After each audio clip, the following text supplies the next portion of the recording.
How long? If I were to give Psalm 80 a title, it would be this. So Psalm 80, scholars believe, was written in the midst of exile.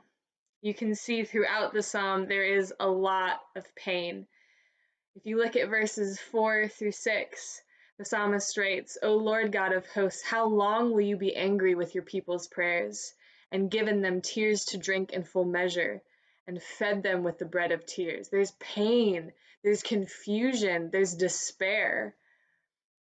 Later on in verses 7 through 10, the psalmist compares Israel to a vine that God planted. He gave it deep roots, he let it bear fruit, and now it's been destroyed. Its enemies are laughing at it. People are picking its fruit and destroying it. And yet, throughout this psalm, 3 times we have in verse 3, in verse 7, and again to finish off in verse 19, restore us, O Lord God of hosts. Let your face shine that we may be saved.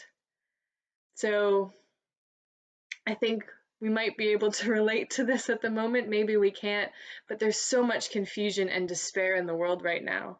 And yet this psalmist is declaring in trust and with belief and with expectation that God is able to restore them.